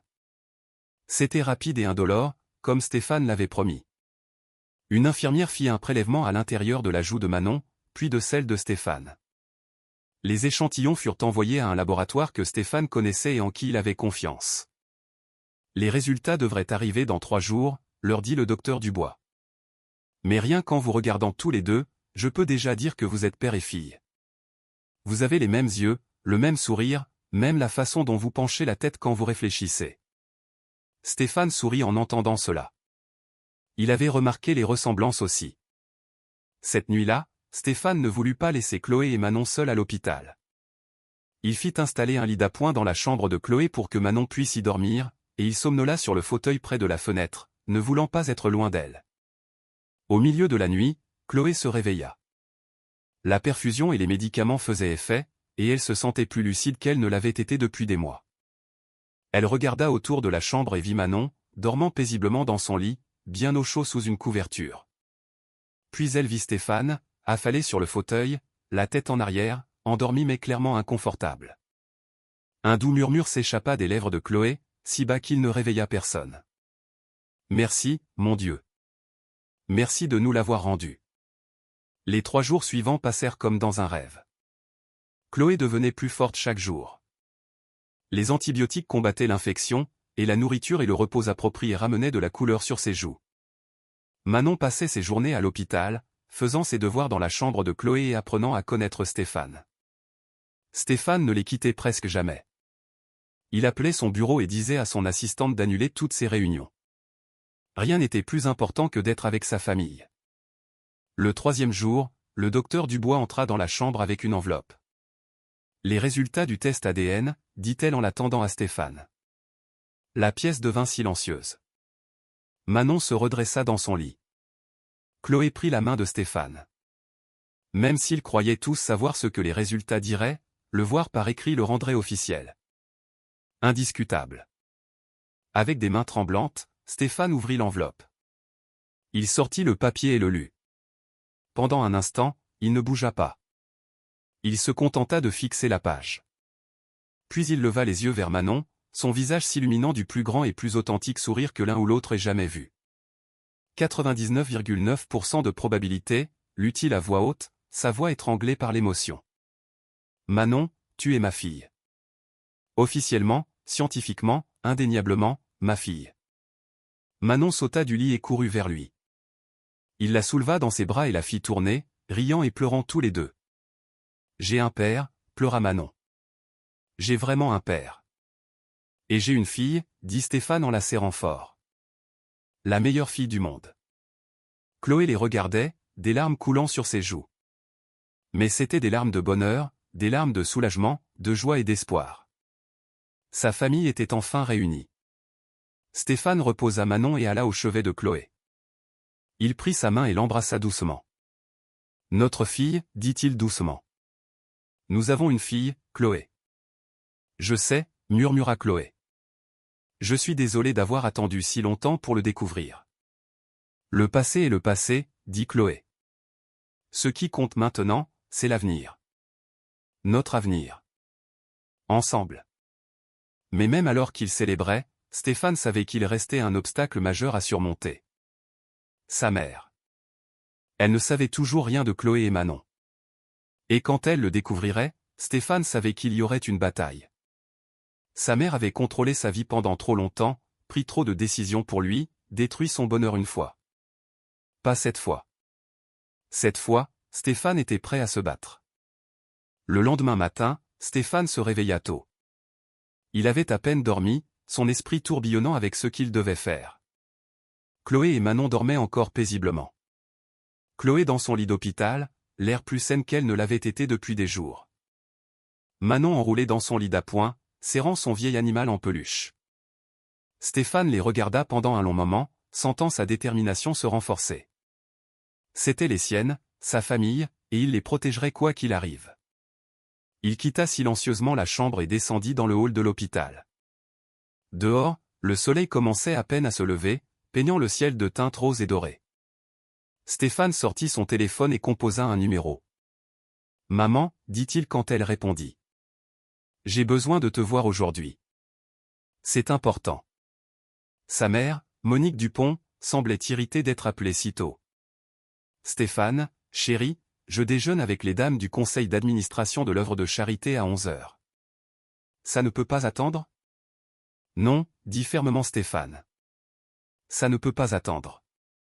Annule ton déjeuner. Sois à la maison dans 1 heure. Stéphane, vraiment. Ce ton. Dans 1 heure, mère, répéta-t-il, puis il raccrocha avant qu'elle ne puisse protester davantage. Il remonta et trouva Chloé éveillée. Elle lui sourit en le voyant, mais son sourire s'effaça quand elle vit son expression sérieuse. « Tu vas la voir, n'est-ce pas ?» demanda doucement Chloé. « Ta mère ?» Stéphane hocha la tête. « Je dois le faire. Elle doit savoir pour toi et Manon, et elle doit répondre de ce qu'elle a fait il y a 10 ans. » La main de Chloé volta nerveusement à sa gorge. « Stéphane, peut-être devrions-nous attendre. » Peut-être. Plus d'attente, dit Stéphane, sa voix douce mais ferme. Il s'assit sur le bord du lit et prit sa main. Chloé, j'ai laissé ma mère contrôler ma vie pendant trop longtemps. Elle a choisi mes écoles, ma carrière, elle a même essayé de choisir mes amis. La seule chose que j'ai jamais choisie pour moi, c'était toi. Je t'aimais. Je voulais t'épouser. Et elle nous a volé ça. Mais si elle essaie de me faire du mal à nouveau ? Elle ne le fera pas, l'interrompit Stéphane. Je ne la laisserai pas faire. Chloé, toi et Manon serez en sécurité. Je te le promets. Chloé le regarda et vit la détermination sur son visage. Ce n'était plus le jeune homme qu'elle avait connu il y a 10 ans, celui qu'il aimait mais qui était encore sous le contrôle de sa mère. C'était un homme, plus fort, plus dur, plus sûr de lui. D'accord, murmura Chloé. Mais Stéphane, sois prudent. Ta mère est intelligente et manipulatrice. Je sais, dit Stéphane. J'ai eu 10 ans pour le voir clairement. Manon se réveilla, se frottant les yeux. Où vas-tu ? demanda-t-elle à Stéphane. Stéphane s'approcha et l'embrassa sur le sommet de la tête, un geste qui lui venait maintenant si naturellement. Je dois aller parler à quelqu'un, mais je serai bientôt de retour. Tu restes ici et tu prends soin de ta mère, d'accord ? D'accord, dit Manon. Puis, plus doucement, c'est elle, n'est-ce pas ? La méchante vieille dame. Stéphane la regarda, surpris. Comment le sais-tu ? Je vous ai entendu parler hier soir, toi et maman, admit Manon. Je ne dormais pas vraiment. Stéphane s'agenouilla à côté de son lit pour être à sa hauteur. Oui, je vais lui parler. Et je vais m'assurer qu'elle comprend qu'elle ne pourra plus jamais vous faire de mal, ni à toi ni à ta mère. Et si elle essaie de nous éloigner de toi ? demanda Manon, une pointe de peur dans la voix. Elle ne le peut pas, dit fermement Stéphane. Tu es ma fille. Le test ADN le prouve. Et ta mère est la femme que j'aime. Personne, pas même ma mère, ne pourra jamais changer ça. Manon passa ses bras autour de son cou. Reviens vite, murmura-t-elle. Je reviendrai, promit Stéphane. 1 heure plus tard, Stéphane se gara devant la maison de sa mère, une propriété familiale en Normandie, encore plus grande que sa propre maison de campagne. C'était là qu'il avait grandi, dans cette maison froide et parfaite où tout devait être juste comme il faut, et où rien n'était jamais assez bien. Il utilisa sa clé pour entrer. La gouvernante, Madame Leroux, sembla surprise de le voir. « Monsieur Stéphane, votre mère ne nous avait pas prévenu de votre venue. » « Où est-elle » demanda Stéphane. Dans la salle à manger, monsieur. Mais elle n'est pas de bonne humeur. Elle a dû annuler son brunch. Stéphane ne s'attarda pas. Il traversa les couloirs familiers, bordés de peintures coûteuses et de meubles anciens, et se dirigea directement vers la salle où sa mère prenait habituellement son petit déjeuner. Monique Dupont était assise à une petite table près de la fenêtre, l'air aussi élégante que toujours dans un tailleur de créateur. Ses cheveux poivre et sel étaient parfaitement coiffés. Elle lisait le journal en sirotant un café dans une fine tasse en porcelaine. Elle leva les yeux quand Stéphane entra, son expression froide et légèrement agacée. « Stéphane, dit-elle. J'espère que c'est important. J'ai dû décevoir Madame Wellington, et tu sais comme elle peut être difficile. » C'est important, dit Stéphane en fermant la porte derrière lui. Il ne s'assit pas. Il se tint devant elle, les poings serrés le long du corps. Il y a 10 ans, la nuit du 15 mars. Où étais-tu? Le visage de sa mère resta impassible. Le 15 mars? Stéphane, c'était il y a 10 ans. Comment suis-je censé me souvenir? Je m'en souviens, dit froidement Stéphane. Parce que c'est la nuit où Chloé a disparu. La nuit où la femme que j'aimais a disparu sans laisser de traces. Et depuis 10 ans, je me demande pourquoi. Monique posa délicatement sa tasse de café. Stéphane, pas encore cette fille. Je pensais que tu avais tourné la page. Son nom est Chloé, l'interrompit Stéphane, la voix tendue. Et je n'ai pas tourné la page parce que je n'ai jamais cessé de l'aimer. Mais tu le savais, n'est-ce pas, mère? Tu l'as toujours su. Je ne sais pas de quoi tu parles, dit froidement Monique. Mais quelque chose dans ses yeux, une lueur de panique rapidement maîtrisée, le trahit. Ne me mens plus, dit Stéphane. C'est fini. Chloé m'a tout raconté. Elle m'a raconté comment tu es allé la voir au milieu de la nuit avec tes gorilles. Comment tu l'as menacée de la faire arrêter pour de fausses accusations. Comment tu lui as donné de l'argent et lui as dit de disparaître. Le visage de Monique resta une toile blanche, mais ses doigts se resserrèrent sur sa tasse. 6-7. Chloé t'a raconté de telles histoires ridicules. Elle ne mentait pas. Cria Stéphane, son contrôle se brisant enfin. Je sais qu'elle ne mentait pas parce que c'est exactement le genre de choses que tu ferais. Tu as contrôlé ma vie depuis ma naissance. Tu as choisi mes écoles, mes amis, ma carrière. Tu as manipulé, menacé et comploté pour t'assurer que tout se passe selon tes plans. Mais Chloé ne faisait pas partie de tes plans, n'est-ce pas? Une fille ordinaire, pas assez riche, pas assez importante pour ton précieux fils. Elle était complètement inappropriée, siffla Monique, son propre calme se fissurant. Elle n'était personne, Stéphane. Une pauvre fille sans famille, sans relation, sans avenir. Elle t'aurait tiré vers le bas, aurait ruiné tout ce que j'avais construit pour toi. Voilà, dit Stéphane, la voix tremblante de fureur. La vérité, enfin. Tu l'as menacée. Tu l'as chassée. Monique se leva, les yeux brillants. J'ai fait ce que je devais faire pour te protéger. Tu étais jeune et stupide, épris d'un joli visage. Tu étais prêt à jeter tout ton avenir pour elle. Je l'aimais. Hurla Stéphane. Je l'aimais, et tu as détruit ça. Tu as détruit nos deux vies à cause de ta fierté et de ton obsession pour le statut. Je t'ai sauvé d'une terrible erreur, rétorqua Monique. Cette fille t'avait piégé. Elle est tombée enceinte exprès pour s'assurer un avenir. Elle était enceinte, gronda Stéphane. Le silence tomba sur la pièce. Monique fixa son fils, le visage blême. Quoi? Chloé était enceinte quand tu l'as chassée, dit Stéphane, sa voix maintenant glaciale et dure. Elle portait mon enfant. Ma fille.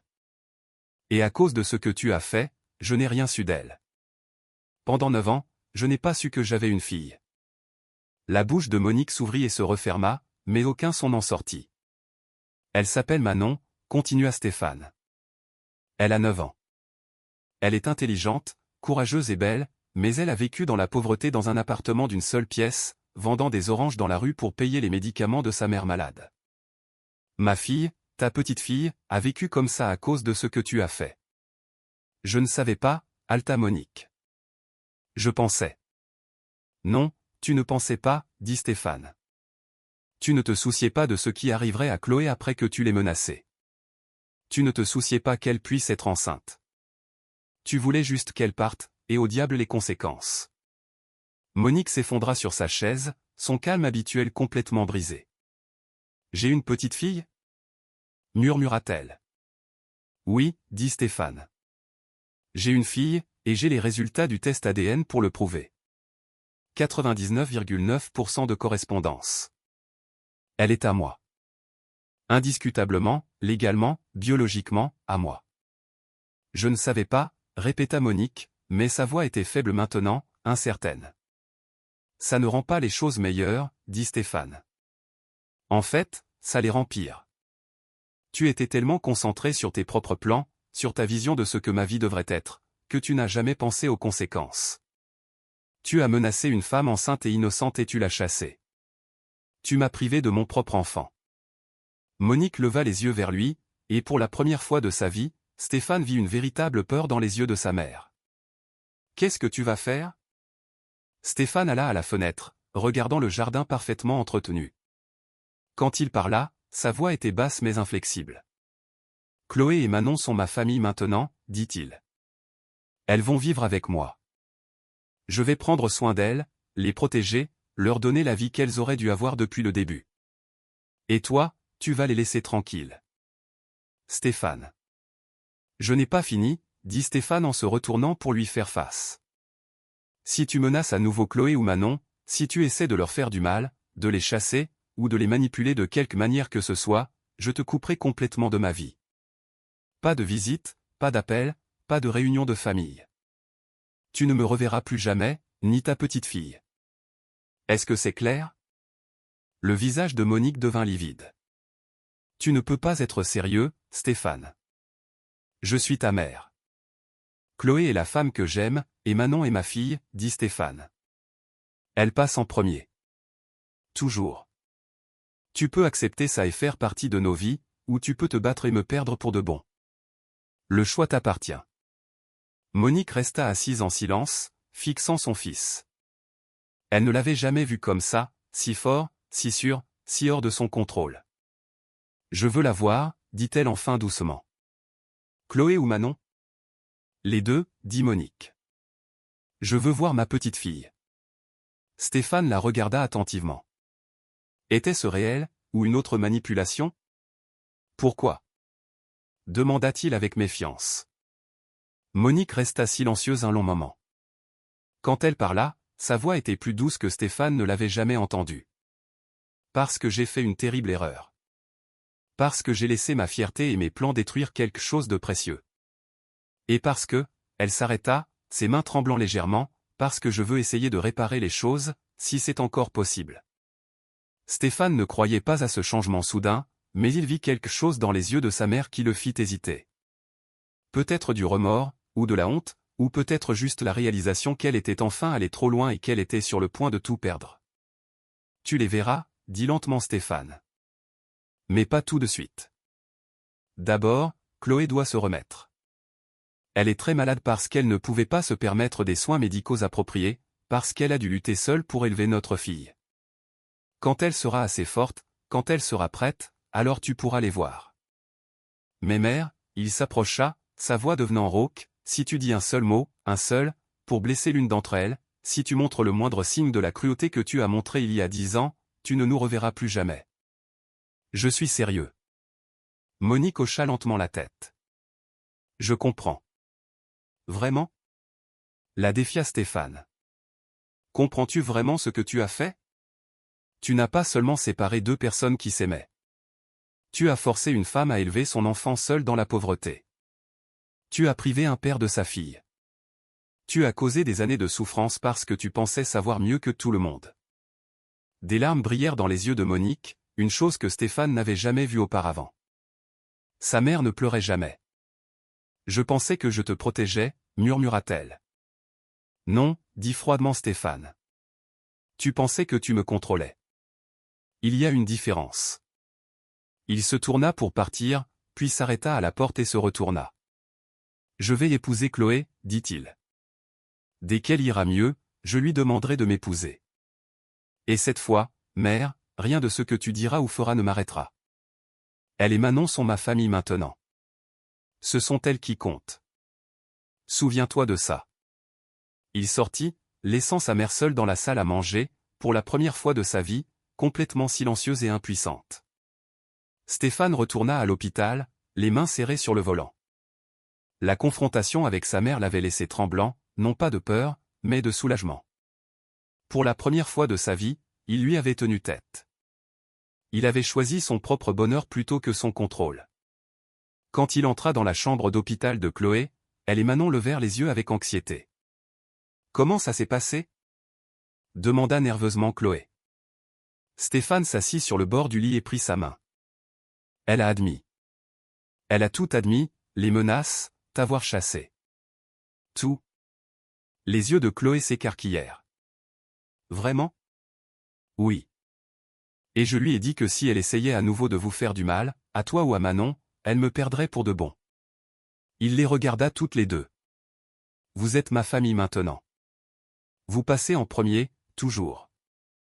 Manon courut vers lui et le serra fort dans ses bras. Les yeux de Chloé se remplirent de larmes. Qu'a-t-elle dit ? demanda Chloé. Était-elle en colère ? Je pense qu'elle avait peur, dit honnêtement Stéphane. Elle a réalisé qu'elle est allée trop loin et qu'elle pourrait tout perdre. Elle a demandé à vous voir. Chloé pâlit. Stéphane, je ne sais pas si je peux lui faire face. J'ai encore peur d'elle. Tu n'auras pas à le faire tant que tu ne seras pas prête, dit fermement Stéphane. Et quand tu le seras, je serai là à tes côtés. Elle ne peut plus te faire de mal, Chloé. Je ne la laisserai pas faire. Dans les jours qui suivirent, Chloé continua de se rétablir. L'infection recula. Ses forces revinrent, et la couleur revint sur ses joues. Le docteur Dubois était ravi de ses progrès. Vous pourrez rentrer chez vous dans quelques jours, dit-elle avec un sourire. Chez moi ? Répéta doucement Chloé en regardant Stéphane. Je n'ai pas vraiment de maison où retourner, pas cet appartement. Tu rentreras à la maison avec moi, dit immédiatement Stéphane. Vous rentrerez toutes les deux à la maison avec moi. Notre maison. Il regarda Manon. Aimerais-tu vivre dans cette grande maison avec le jardin ? Le visage de Manon s'illumina. Vraiment ? On peut vivre là-bas ? Bien sûr, dit Stéphane. Cet endroit a été vide et silencieux pendant bien trop longtemps. Il a besoin d'une famille pour le remplir de vie et de rire. Chloé se mit à pleurer à nouveau, cette fois des larmes de pur bonheur. Stéphane, es-tu sûr ? Tout va si vite. Nous avons déjà perdu 10 ans, dit doucement Stéphane. Je ne veux pas perdre un jour de plus. Le dernier jour de Chloé à l'hôpital, Stéphane leur apporta de nouveaux vêtements à toutes les deux, de beaux vêtements confortables qui leur allaient parfaitement et qui semblaient neufs parce qu'ils l'étaient. Manon tournoya dans sa nouvelle robe, gloussant de plaisir.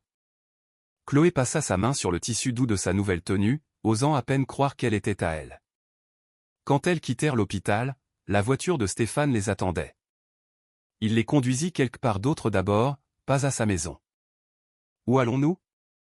demanda Manon depuis la banquette arrière. Tu verras, dit Stéphane avec un sourire mystérieux. Il se gara devant un restaurant élégant, le genre avec des nappes blanches et une argenterie raffinée. Chloé avait l'air nerveuse.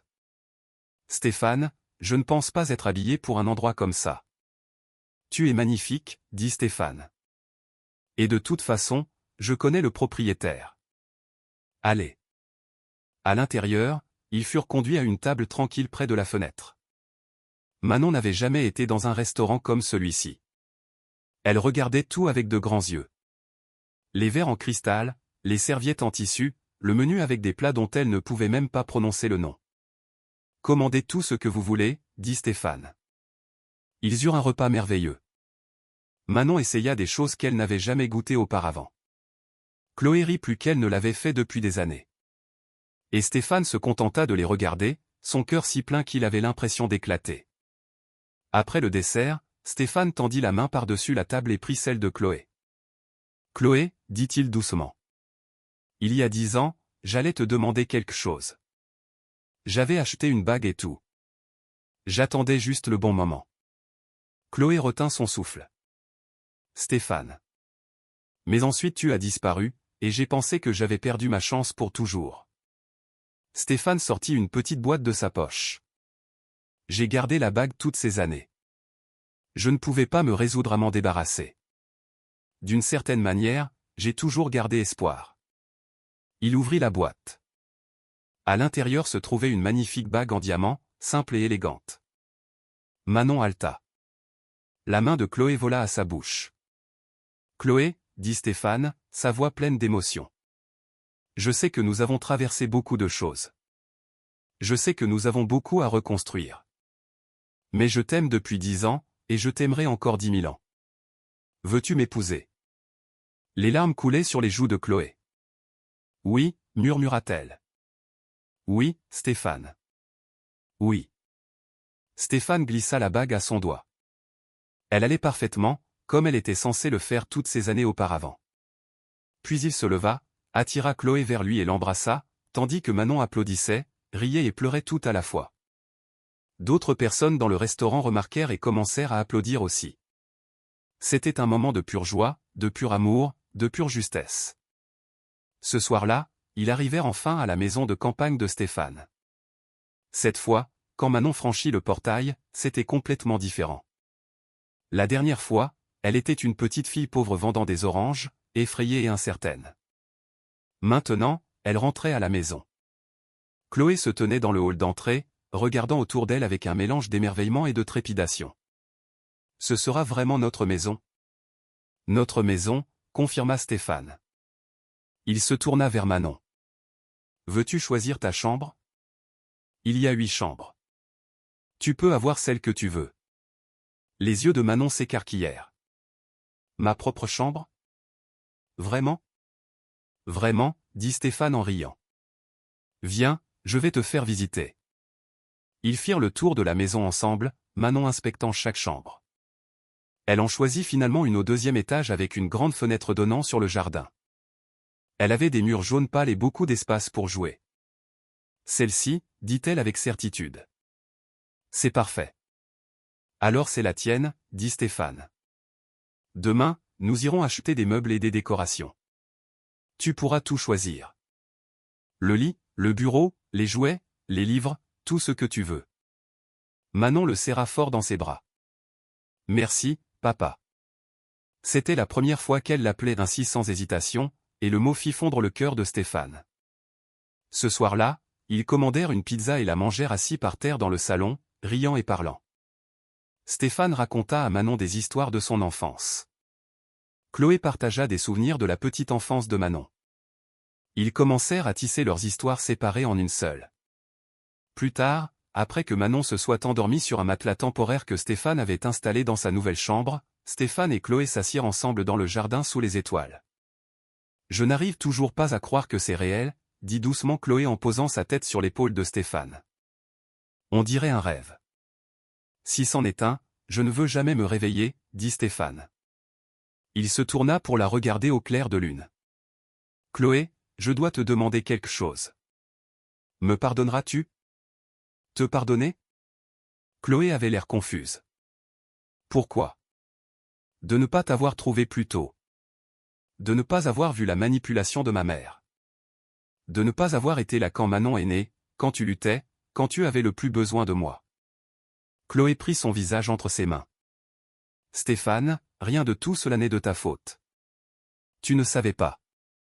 Si quelqu'un a besoin d'être pardonné, c'est moi. J'aurais dû trouver un moyen de te dire la vérité. J'aurais dû être plus courageuse. Nous étions tous les deux victimes de la cruauté de ma mère, dit Stéphane. Mais c'est fini maintenant. À partir de maintenant, nous prenons nos propres décisions. Nous construisons notre propre vie, ensemble, dit Chloé. Ensemble, acquiesça Stéphane. Ils restèrent assis dans un silence confortable pendant un moment, se contentant d'être ensemble après tant d'années de séparation.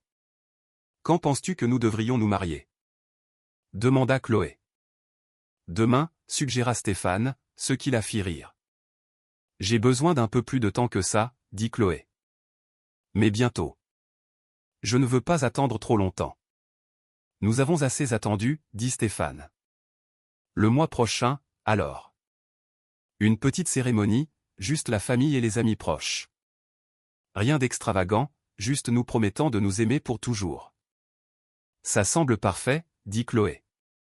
Il y a une autre chose dont nous devons parler, dit Stéphane, sa voix devenant plus sérieuse. Ma mère. Elle veut toujours vous voir, toi et Manon.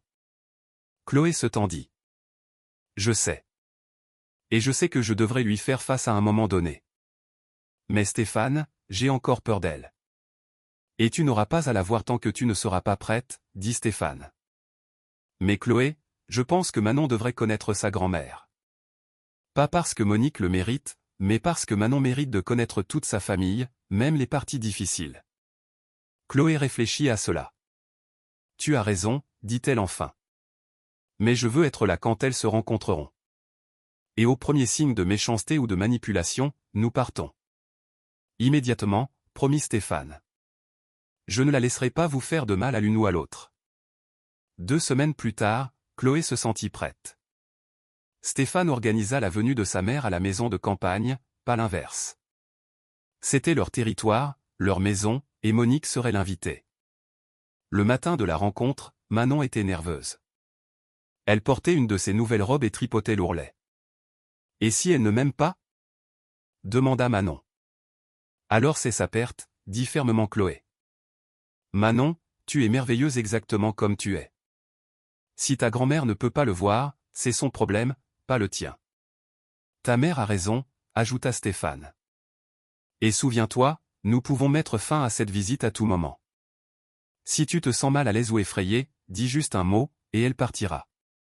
Quand la sonnette retentit, ils se tendirent tous. Stéphane alla ouvrir la porte, laissant Chloé et Manon attendre dans le salon. Monique Dupont entra, et pour la première fois, Chloé vit la femme qui avait détruit sa vie 10 ans auparavant. Monique était grande et élégante, vêtue d'un tailleur coûteux, les cheveux parfaits, les bijoux discrets mais clairement chers. Elle avait l'air de la matrone riche et puissante qu'elle était. Mais quand son regard se posa sur Manon, son expression changea. Elle s'arrêta et se contenta de fixer. Manon la regarda en retour, essayant d'être courageuse, même si son cœur battait à tout rompre.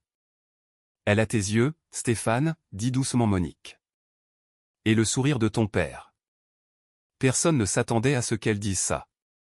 Monique fit un pas vers Manon, puis sembla se souvenir de rester à distance. « Bonjour, Manon, dit-elle, sa voix plus douce que Stéphane ne l'avait jamais entendue. « Je suis ta grand-mère. »« Bonjour, dit doucement Manon. » Monique se tourna vers Chloé, et les deux femmes se firent face pour la première fois en 10 ans.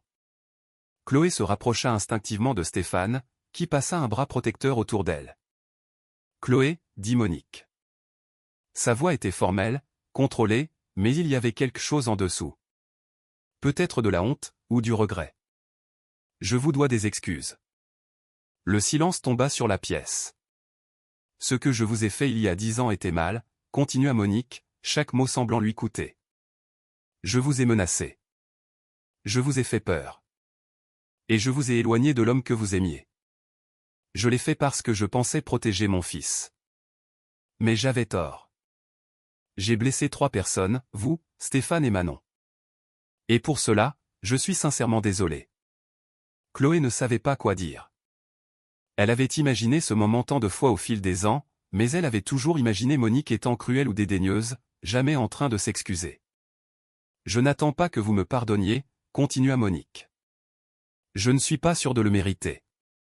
Mais je veux que vous sachiez que si je pouvais revenir en arrière et changer ce que j'ai fait, je le ferais.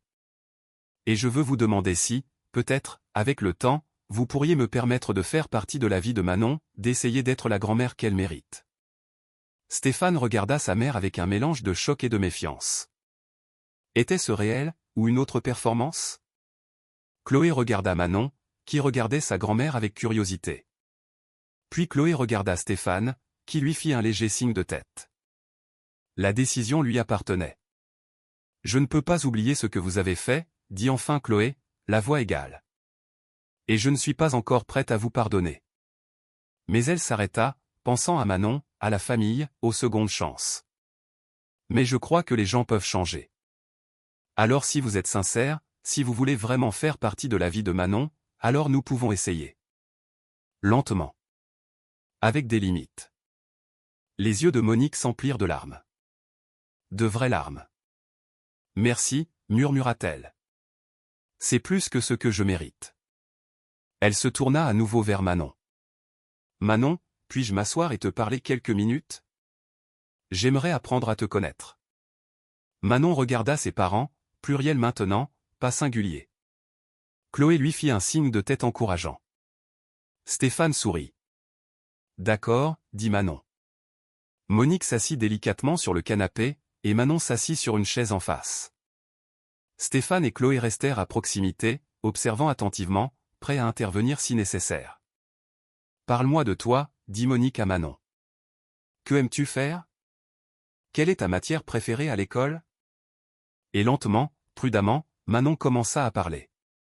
Elle lui parla de ses amis, de son amour du dessin, de ses livres préférés. Monique écouta vraiment, posant des questions et semblant sincèrement intéressée. Au fur et à mesure que la conversation se poursuivait, Chloé sentit une partie de sa peur se dissiper. Peut-être que Monique essayait vraiment de changer. Peut-être que les gens pouvaient apprendre de leurs erreurs. La visite dura environ 1 heure. Quand il fut temps pour Monique de partir, elle se leva et les regarda tous les trois. « Merci de m'avoir donné cette chance, dit-elle. Je sais que j'ai un long chemin à parcourir pour gagner votre confiance, mais je veux essayer. » Après son départ, Stéphane laissa échapper un long soupir. « Eh bien, c'était inattendu. Penses-tu qu'elle était sincère? » demanda Chloé.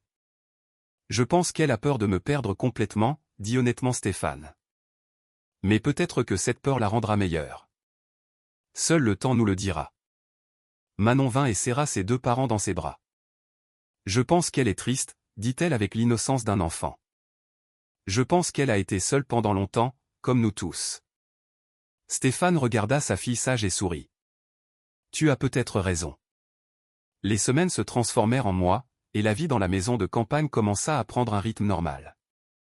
Manon commença dans une nouvelle école, une bonne école où les professeurs étaient gentils et les autres enfants accueillants.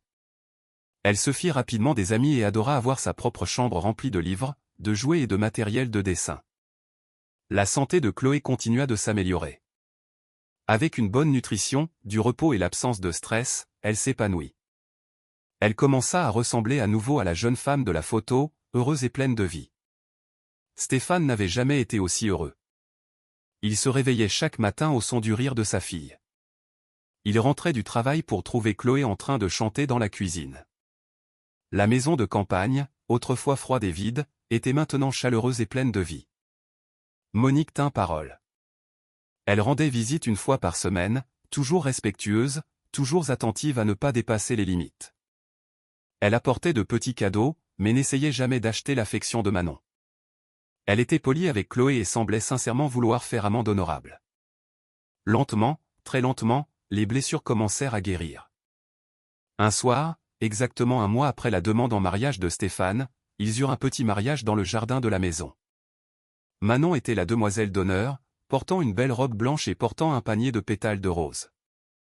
Quelques amis proches étaient là, et même Monique était présente, assise tranquillement à l'arrière, pleurant doucement pendant toute la cérémonie. Quand Stéphane et Chloé échangèrent leurs vœux, promettant de s'aimer à travers tout, il n'y avait pas un œil sec dans le jardin. « Je t'aime depuis 10 ans, dit Stéphane en prenant la main de Chloé. Et je t'aimerai pour le reste de ma vie. Tu es ma maison, répondit Chloé. Toi et Manon. Vous l'avez toujours été. Ils s'embrassèrent, et Manon applaudit, et tout le monde applaudit. C'était un petit mariage, mais il était parfait. Ce soir-là, après le départ de tous les invités et le coucher de Manon, Stéphane et Chloé se tenaient dans le même jardin où ils s'étaient mariés quelques heures plus tôt. Tu te souviens de ce que je t'ai dit le premier jour où nous nous sommes rencontrés? Demanda Chloé. Stéphane réfléchit. Je pense que j'ai dit que tu avais le plus beau sourire que j'ai jamais vu. J'ai dit que la vie était pleine de surprises, répondit Chloé en riant. Et j'avais raison. Je n'aurais jamais pu imaginer tout ça quand j'étais une jeune fille effrayée qui fuyait il y a 10 ans. Et je n'aurais jamais imaginé, dit Stéphane, qu'une petite fille vendant des oranges entrerait dans ma vie et me rendrait tout ce que je pensais avoir perdu pour toujours. Ils restèrent là au clair de lune, se tenant l'un l'autre, pensant au long voyage qui les avait amenés à ce moment. La douleur, la séparation, les années perdues, tout cela les avait menés ici. Penses-tu que nous serons heureux? Demanda doucement Chloé. Nous le sommes déjà, répondit Stéphane. Nous avons l'un l'autre. Nous avons Manon. Nous avons une seconde chance que la plupart des gens n'ont jamais. Oui, Chloé. Nous serons très heureux. Et ils le furent. Manon grandit dans la maison de campagne remplie d'amour et de rire. Elle n'oublia jamais les jours difficiles, le petit appartement, la vente d'oranges, ce que c'était que de ne pas avoir de père. Mais ces souvenirs firent d'elle une personne gentille et compatissante. Elle ne prit jamais sa bonne fortune pour acquise. L'amour de Stéphane et Chloé s'approfondit avec le temps. Ils avaient résisté à la plus grande tempête imaginable et en étaient sortis de l'autre côté. Rien ne pouvait les ébranler maintenant. Même Monique changea. Elle ne fut jamais chaleureuse ou ouvertement affectueuse, mais elle apprit à être plus gentille, plus douce. Elle apprit que le contrôle n'est pas l'amour, et que parfois, lâcher prise est le plus grand cadeau que l'on puisse offrir. Des années plus tard, quand Manon fut adulte, elle racontait parfois à ses propres enfants l'histoire de la rencontre de ses parents. Votre grand-mère vendait des oranges, disait-elle, et elle a frappé à la porte d'un inconnu. Mais l'inconnu n'était pas du tout un inconnu. C'était son père, qui cherchait sa mère depuis 10 ans. Et quand elle a posé une simple question, « Pourquoi avez-vous une photo de ma mère dans votre maison de campagne ?» tout a changé. On dirait un conte de fées, disaient ses enfants. C'en était un, acquiesçait Manon. Mais c'était encore mieux qu'un conte de fées, parce que c'était vrai. Et ça nous apprend que l'amour n'abandonne jamais. Peu importe le temps qui passe, peu importe les obstacles, le véritable amour trouve toujours son chemin. Et dans la maison de campagne qui avait été autrefois froide et vide, la famille vécut heureuse pour toujours. Pas une fin de conte de fées où tout est parfait, mais une fin réelle, où il y avait encore des défis et des jours difficiles, mais où il y avait toujours de l'amour pour les traverser. La photo de la jeune Chloé, celle qui avait tout commencé, resta sur la table près de l'escalier. Mais maintenant, à côté, il y en avait une autre, une photo récente de Stéphane, Chloé et Manon, ensemble, souriant, enfin une famille complète. Et chaque fois qu'il regardait ces photos, il se souvenait de la vérité qui les avait tous sauvés. Quand l'amour est vrai, il ne finit jamais vraiment. Il attend, il espère, il perdure. Et au bon moment, il retrouve son chemin. J'espère que vous avez apprécié cette histoire autant que j'ai aimé la créer. Aimez, partagez et commentez les leçons que vous avez apprises. Faites-moi savoir d'où vous regardez dans les commentaires ci-dessous.